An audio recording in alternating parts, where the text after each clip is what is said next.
Alright, we're all clear. Get in there and get out. Roger that. I'm in. Hold up. I've got movement out here. Is it gonna be a problem?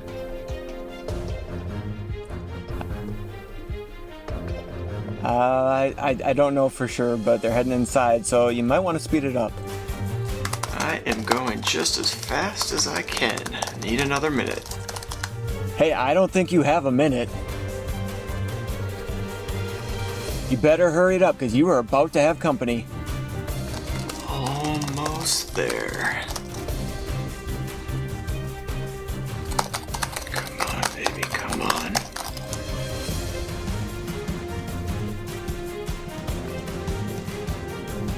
Alex, get out of there. They are right on top of you.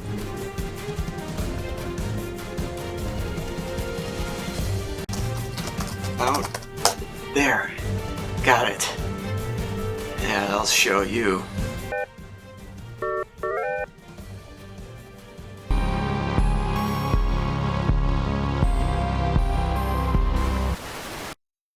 Hey, what's up, guys? Sorry it's been a little longer since my last video, like everybody does. I had some life stuff come up that I had to take care of, and since I'm not getting that big sponsorship money, I didn't have to force myself to get this done until I had time. But if there are any sponsors out there that want to get in on this, I'm totally open to it. I do have a few stipulations, though. I mean, I have to have complete creative control, like that's a given. But there also has to be a pretty substantial paycheck involved, too. Oh, and free merchandise as well. And maybe a small part in the next Marvel movie? I mean, we'll put that in the maybe column. But that's it. I mean, so, hit me up and let's talk. Coke, if you're listening. Alright, well, today we'll be looking at Edge of the Axe. This movie runs for 1 hour and 31 minutes. It was released on May 20th, 1988 in Spain, but didn't actually hit the States until September 15th, 1989. It was directed by Jose Ramon Larraz. That's what I'm going to say. Larraz. I'll say Larraz. But he was credited as Joseph Bronstein. He also directed Deadly Manor and Symptoms. The plot centers around an axe murderer who terrorizes a small town in California and the two computer-obsessed 20-somethings who try to solve the killings. Sounds good, right? Also, before I forget, make sure to stick around till the end for some fun facts. Alright, well, let's get into the movie that is Edge of the Axe. My new computer? All right! We open up to this lady bringing her car through a busy car wash on a nice sunny afternoon. As she's inside, we get some nice music.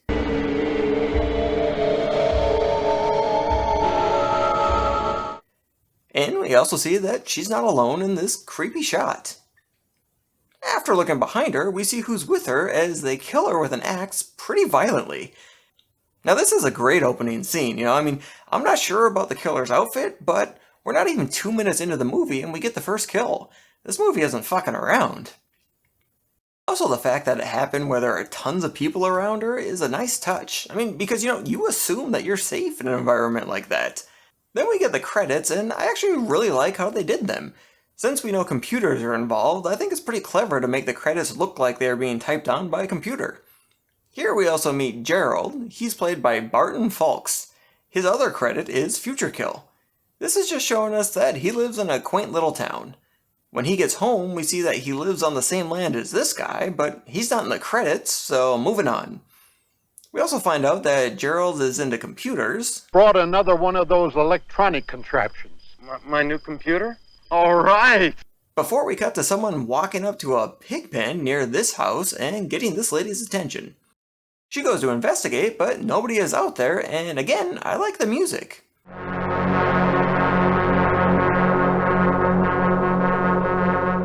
When she runs back inside, she sees some blood and ends up finding this pig's head. Next, we see her husband talking to the police chief, McIntosh, played by Fred Holliday. Now, he did a lot of TV work, including Dynasty and Falcon Crest. We learn that the chief is kind of an asshole. Here.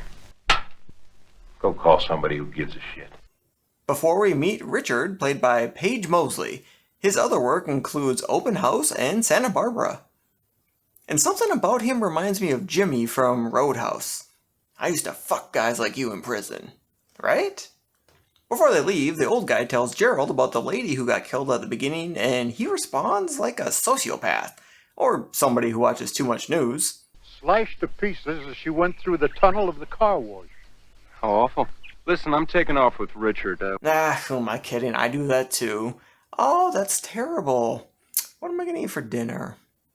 Also, I think Gerald looks like Ramon from the Pool Guy episode of Seinfeld. Anyhow, we learn that Richard is an exterminator and he's taking Gerald out to a bar to help sniff out where a bad smell is coming from.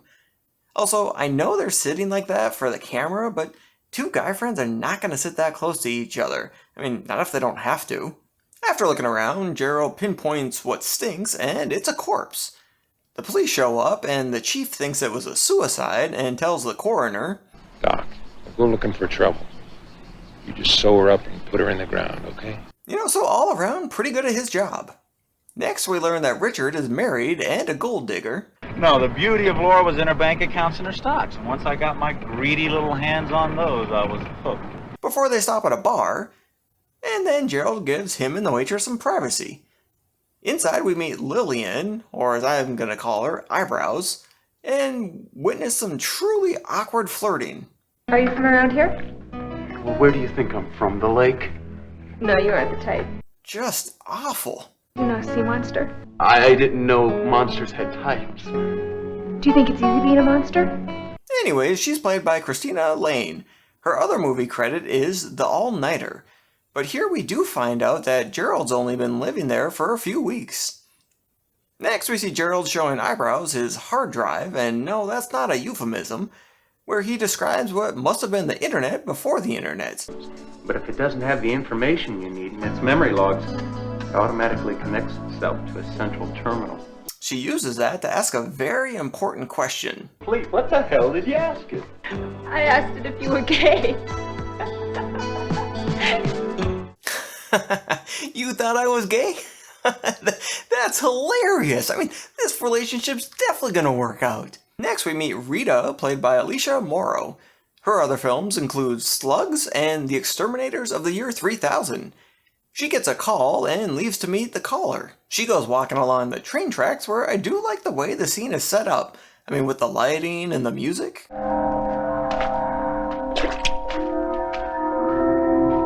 As she's walking, what appears to be the killer starts walking after her. She tries to run and hide, but they eventually find her, and after she recognizes them, we do sort of see their face, so I mean, that can't be the killer, right? Wrong. They pull out their mask and axe, and take her out in another pretty violent but nicely shot death scene. Cut to the chief and the other cop talking to this guy from the Civil War, where the other cop handles the evidence very carefully. We'll dust for prints. As we find out that Rita was a hooker. The chief says he's calling it an accident, even though Cornelius there disagrees. We see that Richard is hooked up with the waitress. Next, the chief goes to question this carpenter who's not in the credits, so who knows who the hell he is. But we do find out that he had slept with Rita and that she was blackmailing him. Oh, and also, Rita Miller was hacked to death with a sharp, wide-bladed instrument, just like the one you got in your hand. alright, so there's motive. Okay, he's the killer. I'm calling it right now. It's that guy. Cut to Gerald setting up his old computer at Eyebrow's house. Then cut back to the house that had the hog head in the bed, and again, the music is pretty good.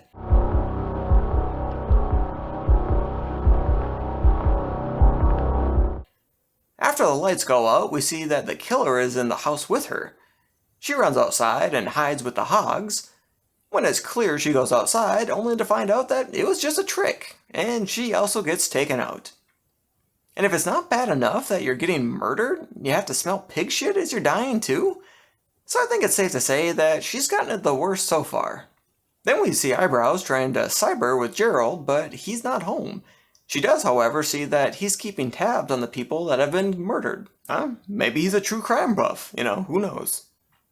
Then we see her telling him that her mom died when she was young and that she pretended to be sick so much that she actually got sick and was eventually put under medical supervision. But with her dad's approval... So I stopped taking all the pills and the medication. That's good. Well, I wouldn't say that's good, Gerald. I mean, you don't even know what the medications were for. After, he says he feels indifferent about his parents. She says she feels sorry for him, so, quite a few red flags are being thrown out by her here. But man, guys will put up with a lot of stuff just to get laid, won't they? I mean, I'm not saying I'm any better, we're all creeps, but, it's different when you're on the outside looking in. You're like, man, you're better than that. When she asks about the files on his computer, he says, I've also got a list of all the automobile accidents and forest fires in California. Yeah, okay, so yeah, he just likes statistics. That makes sense. Cut to this choir practice where this guy looks like he's half dead already. Eyebrows comes in late, then this lady and the priest don't look impressed. Cut to Richard ferrying it up with the waitress, but when they go to leave, the boat won't start because something's stuck in the propeller. Yeah, that will do it. That will jam it up alright. We find out that the head used to work at a psychiatric clinic. Cut to this lady from the choir practice coming home and hearing a drip and then trying to find the cause. She eventually finds it, and when she goes to check it out, we see that her dog has been killed. Hey, not cool, man. Not cool. While she grabs her shotgun, we see that she isn't alone. When she tries to get the shells, this happens.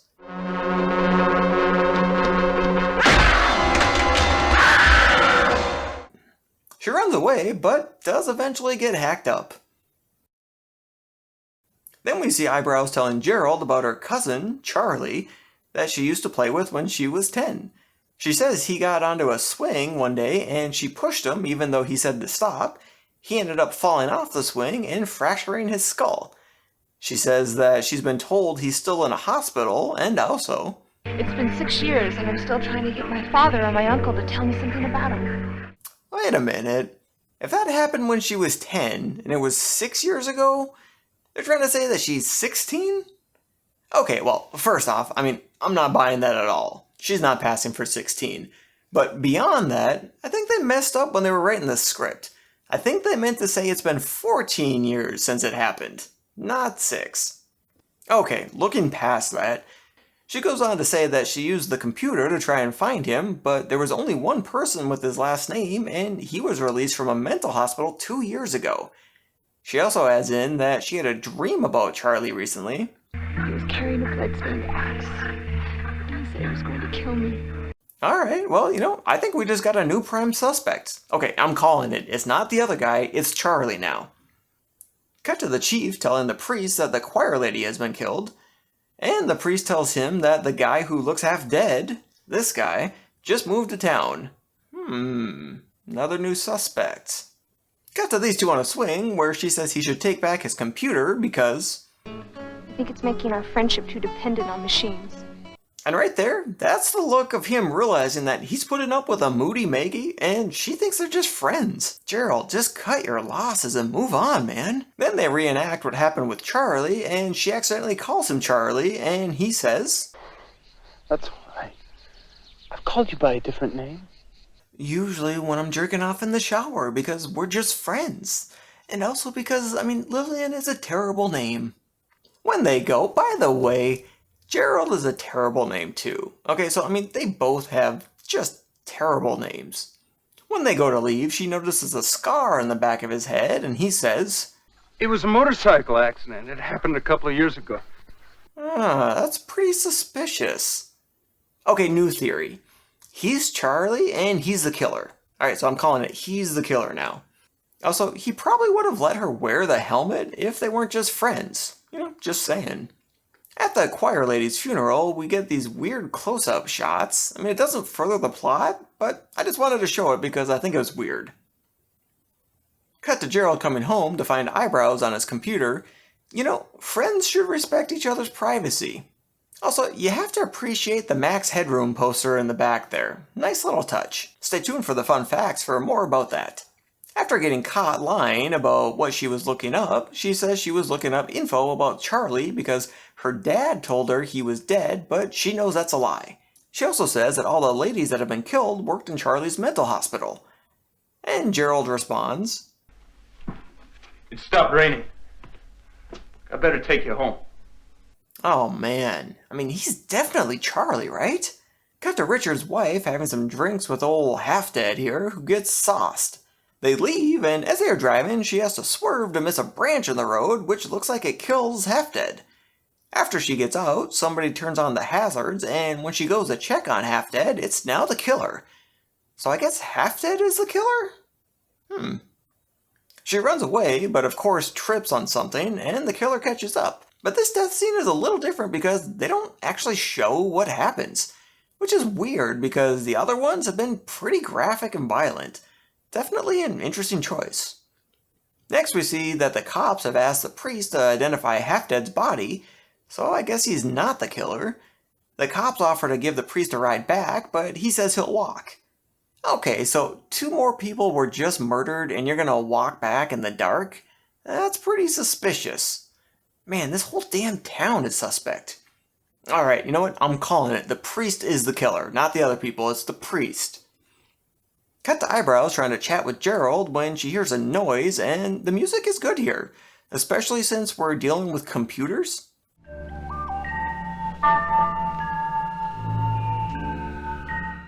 She goes downstairs and locks the door just as somebody tries to get in. She runs back to her room as they find a different way in. She hears them coming up the stairs, and when she checks to see if it's Charlie, this happens. So, I don't normally do spoiler alerts, but if you do plan on watching this movie, and I think you should, then stop watching this review and go watch the movie with the free link in the description first, so that way this doesn't ruin it for you.